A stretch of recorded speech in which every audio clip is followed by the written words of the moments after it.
Terima kasih Anda masih bersama kami di Kompas Petang. Saya Cynthia Rompas. Saudara, panasnya debat antar 3 capres masih terasa hingga luar forum debat.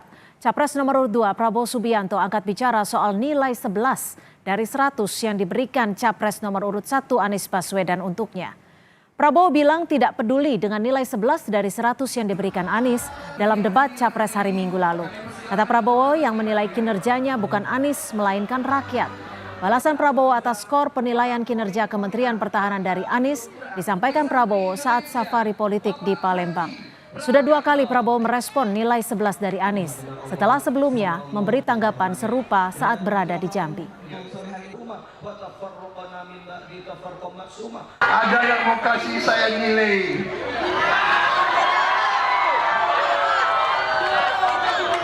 11 dari 100.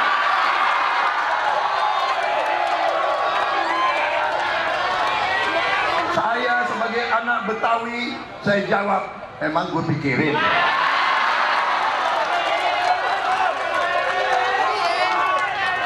Apalagi dari ente. Kalau dari ente mah, sorry ya. Saya lebih takut dengan rakyat Indonesia. Presiden nomor urut 3 Ganjar Pranowo mengungkap alasannya memberi Prabowo skor 5 saat debat ketiga hari Minggu lalu. Menurut Ganjar, skor 5 yang ia berikan berdasarkan penilaian atas kinerja Prabowo sebagai Menteri Pertahanan. Ganjar bilang target Kementerian Pertahanan tidak tercapai dan tak adanya buku putih pertahanan. Ini poinnya apa Pak Bapak memberikan nilai 5? Ya karena targetnya tidak tercapai, perintah undang-undang untuk membuat buku putih pertahanan juga nggak ada gitu ya. Terus kemudian skor-skor dari dunia yang kemarin datanya saya tampilkan itu menunjukkan kondisi yang menurun. Itu aja. Dalam debat ketiga Capres hari Minggu, Capres nomor urut 1 Anies Baswedan menanyakan penilaian kinerja Kemenhan RI di bawah kepemimpinan Menhan Prabowo Subianto kepada Capres nomor urut 3 Ganjar Pranowo. Ganjar memberi nilai 5, sedangkan Anies nilainya 11 dari 100. Lalu kita lihat tadi alutsista yang bekas, yang itu resikonya adalah keselamatan dari TNI kita. Mereka bekerja keras menjaga setiap jengkal tanah Republik ini. Tetapi mereka tidak didukung dengan policy. Karena itu menurut saya skornya justru di bawah 5, Mas Ganjar. Sebelumnya Capres nomor urut 2 Prabowo Subianto juga secara keras memberikan tanggapan atas pernyataan Capres nomor urut 1 Anies Baswedan yang menyinggung kepemilikan lahan 340.000 hektar dalam debat calon presiden ketiga. Prabowo mempertanyakan pernyataan Anies saat debat. Prabowo mengklaim lahan yang dipersoalkan berstatus hak guna usaha. Saudara ada pula. Ya saudara ada pula yang nyinggung-nyinggung. Punya tanah berapa, punya tanah ini gitu.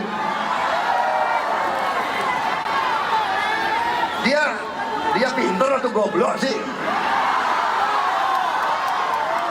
Dia ngerti nggak ada HGU, hak guna usaha, hak guna bangunan, hak pakai, ya kan? Itu tanah negara, saudara. Daripada dikuasai orang asing, lebih baik Prabowo yang mengelola. Dalam debat Capres ketiga, Anies menyebut lahan milik Prabowo adalah 320 hektar, namun diklarifikasi menjadi 340.000 hektar. Prabowo langsung menginterupsi pernyataan Anies dan menyebut data yang disampaikan Anies Baswedan itu salah. Momen itu terjadi saat Anies mendapat giliran pertama di sesi kedua saat debat ketiga Pilpres 2024 di Istora Senayan, Jakarta, Minggu malam. Itu fakta. Tidak perlu dibicarakan secara tertutup. Sebelum saya menjawab pertanyaan itu, saya mengklarifikasi tadi data yang meleset. Maaf Pak Prabowo, angkanya terlalu kecil. Bukan 320 hektar, tapi 340.000 hektar. Saya klarifikasi. Kemudian Itu pun salah. melanjutkan. Itu pun salah. Atas apa yang perlu saya sampaikan. Mas Anies, Pak Prabowo, jangan Pak Prabowo, Pak Prabowo, Pak Prabowo, mohon maaf. Ini mohon nanti tenang ada dulu kesempatannya, hadirin. baik. Mohon tenang. Harap tenang. Mohon tenang. Harap tenang. Panasnya debat antar 3 capres masih terasa hingga luar forum debat. Dalam beberapa kali kesempatan di hadapan pendukungnya, Capres nomor urut 2 Prabowo Subianto menyerang pernyataan Capres Anies Baswedan mulai dari soal etik, kinerja Kemenhan hingga food estate. Kenapa Prabowo Subianto harus merespon pernyataan Anies dengan keras setelah debat selesai? Kita ulas lebih dalam lagi bersama narasumber yang sudah bergabung di Kompas Petang melalui virtual. Sudah ada juru bicara Timnas Amin, Muhammad Iqbal, dan juru bicara TKN Prabowo Gibran, Andre Rosiade. Selamat petang, terima kasih sudah bergabung bersama kami. Bang Andre, saya langsung aja nih nanya, kenapa diresponnya baru setelah selesai debat, tepat di hadapan pendukungnya? Jadi begini, Mas Anies Baswedan itu memberikan keterangan kebohongan-kebohongan secara terbuka kepada publik. Makanya kita respon. 2 kali debat, Anies Baswedan mulai debat pertama dan debat kedua memberikan kebohongan, data palsu kepada masyarakat. Mulai debat pertama, 1. Bagaimana Mas Anies mendramatisir saya membawa pendukung Pak Prabowo yang meninggal, ini keluarganya ada di belakang saya. Bagaimana kita semua tahu Harun Ar-Rasyid itu anak umur 15 tahun yang datang melihat ada kejadian kerusuhan, ya, tidak punya hak suara, dan orang tuanya dan teman-teman menyampaikan ini anak yang datang, bukan pendukung Pak Prabowo. Tiba-tiba Anies Baswedan demi ambisi kekuasaan dan syahwat kekuasaan yang begitu besar mendramatisir, menuduh ini pendukung Pak Prabowo di dalam debat pertama. Itu kebohongan dalam debat pertama. Yang kedua, kita mempertontonkan lagi orang yang begitu berambisi untuk mendapatkan kekuasaan dan melakukan kebohongan-kebohongan lagi. Sebentar, biar rakyat tahu kebohongan Anies. Pertama, ya, dalam debat kedua menyatakan Pak Prabowo menghabiskan anggaran 700 triliun membeli alat bekas. Itu pertama. Yang kedua, bagaimana Anies Baswedan ini menyerang Pak Prabowo secara personal. Padahal kita semua tahu debat kemarin itu soal pertahanan, soal hubungan internasional sebentar dan geopolitik. Dan Mas Anies menyerang secara personal, menganggap Pak Prabowo memiliki tanah 340.000 hektar. Kita semua tahu tanah itu dulu mau diambil oleh asing. Pak Prabowo sebagai patriot menyampaikan ke Pak JK, saya ingin mengelola, dan Pak Prabowo membayar secara cash. Dan itu tanah bukan milik pribadi, tapi itu tanah negara yang dikelola adalah hutan tanam industri. Pertanyaan saya adalah kenapa baru direspon usai debat dan responnya cukup keras sebanyak 2 kali? Ya karena memang kita kan tahu setelah debat bagaimana tim sebelah mencoba menggoreng-goreng opini, ya, mencoba melanjutkan kebohongan yang dilakukan oleh calon presidennya. Nah, itu tentu harus direspon, ya, direspon supaya rakyat tahu ada kebohongan, bahkan memberikan angka 11. Ya, Anda bayangkan, yang menikmati, yang menggunakan APBN ini bukan hanya Kementerian Pertahanan. Anggaran itu dipergunakan oleh TNI Angkatan Darat, TNI Angkatan Laut, TNI Angkatan Udara secara bersama-sama. 3 matra juga melakukan bersama-sama dengan Kementerian Pertahanan. Anggaran itu dikelola bersama. Jadi menurut saya pernyataan Mas Anies yang tidak banyak tahu karena memang tidak punya pengalaman, ya.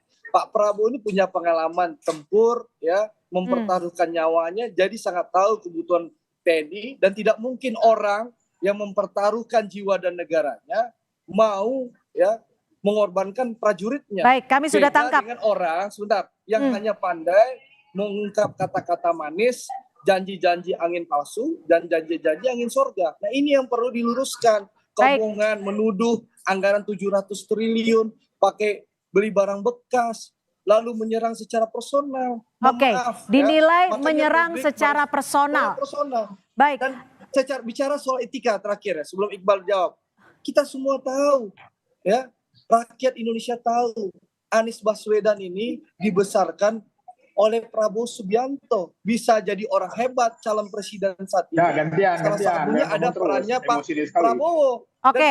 Baik, kami sudah tangkap. Saya bergeser ke personal Pak Prabowo. Itu kalau di kampung saya. Sekarang giliran saya, ya. Maling kundang. gitu loh. Bang Iqbal, inilah- dinilai ada kebohongan, ada data palsu, mendramatisir, menyerang secara personal, bahkan disebut dalam tanda kutip malin kundang. Bagaimana respon Anda?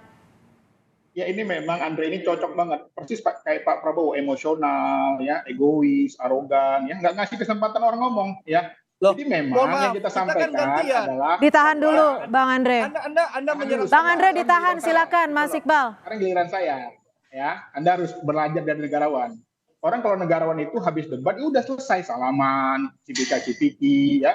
Karena memang nggak sesuai dengan tagline-nya, menuduh orang pengkhianat, ya. Menuduh Pak Anies mengkhianati Prabowo mengkhianati seluruh rakyat Indonesia yang memilihnya, santai aja. Ya jadi itu memang dalam politik itu memang kita nih kadang-kadang kenegarawan itu penting, kedewasaan. Kalau takut dengan ombak, jangan berumah di tepi pantai. Kalau takut dengan debat, jangan ikut maju sebagai calon. Karena dalam politik itu memang harus ada yang namanya uji kapabilitas, uji kinerja, uji pengalaman. Ya wajar saja orang mempertanyakan karena dia Menteri Pertahanan incumbent, bukan calon yang akan melakukan sesuatu. Dia sudah bekerja hampir 5 tahun. Jadi kami melihat bahwa tidak ada yang rahasia. Pak Prabowo sampai sekarang tidak membantah kalau ada kroninya yang ada di dalam PT-PT yang disebutkan. Tidak dibantah. Berarti iya dong. Harusnya dibantah dong. Tidak ada tuh bahwa kroni saya PT ini, PT itu. Tapi nggak dibantah. Apa gitu rahasia? Ya, jadi sebenarnya yang harus dijelaskan itu adalah sesuatu yang dasar saja. Berarti Pak Prabowo tidak detail, tidak memahami. Ya. Karena apa? Karena sistem anggaran kita, ya, apa yang disampaikan di debat kemarin di searching aja, ada kok di Google, ada kok di website Kementerian Pertahanan. Jadi saya melihat bahwa di dalam konteks debat kemarin itu hal yang biasa. Ya, karena Pak Prabowo ketika dia menanyakan masalah angin, biasa aja, Pak Anies nggak baper kok, nggak dibahas. Ini sampai ngomong goblok, sampai ngomong hewan, itu menunjukkan bahwa ini kelasnya bukan negarawan. Nah, bahwa ini memang kelasnya belum matang, harus terus belajar lagi. Ya, karena terus terang, ya, rakyat melihat mana pemimpin yang matang. Harusnya kemarin ketika selesai debat, cipika-cipiki, pelukan biasa aja. Ini langsung kabur, alasan saya lebih senior. Nah, kalau begitu bagaimana rakyat akan menonton, melihat ini?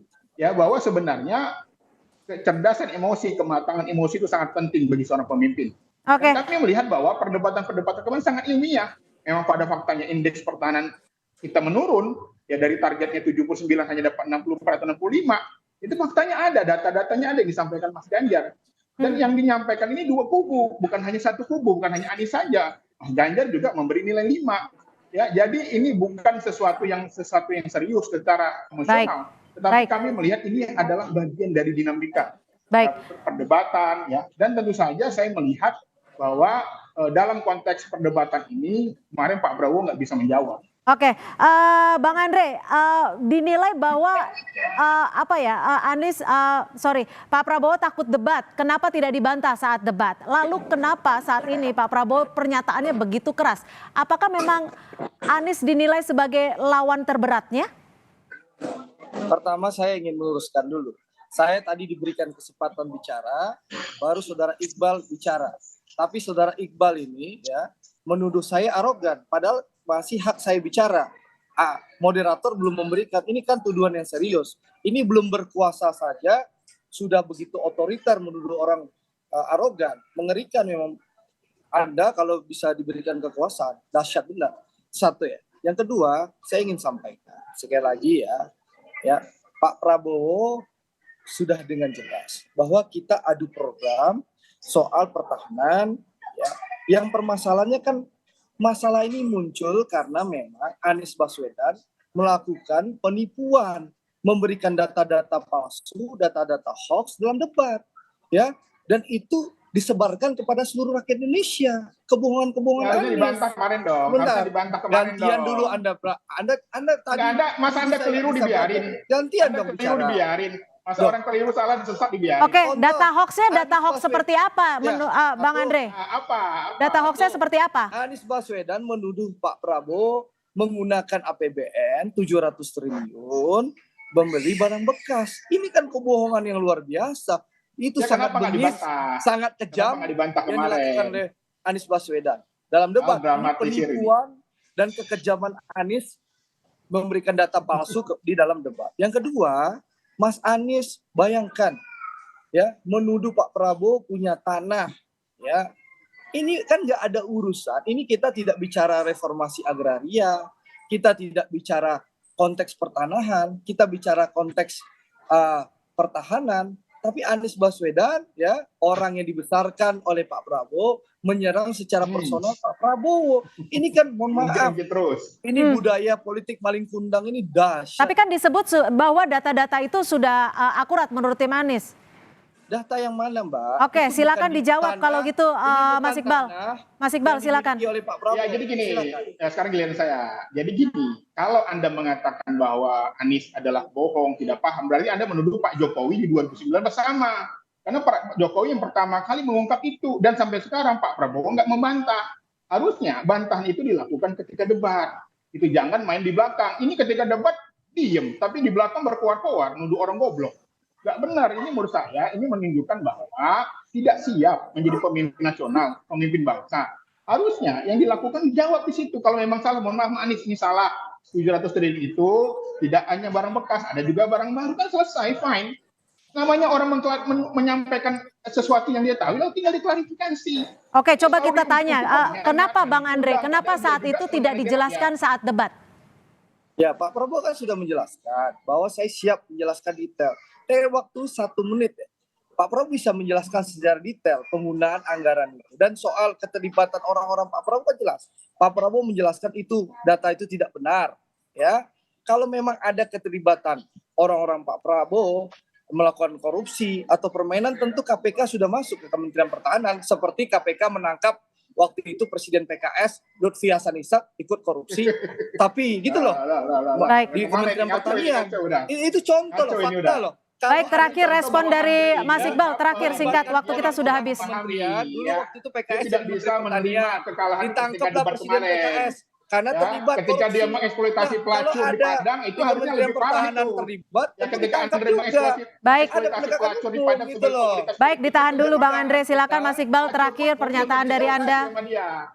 Singkat, waktu kita sudah habis. Itu lebih tidak beretika itu, mengeksploitasi prostitusi. Politik itu nggak beretika itu. Loh, nggak beretika. Anda menuduh kami ada permainan korupsi orang-orang Pak Prabowo.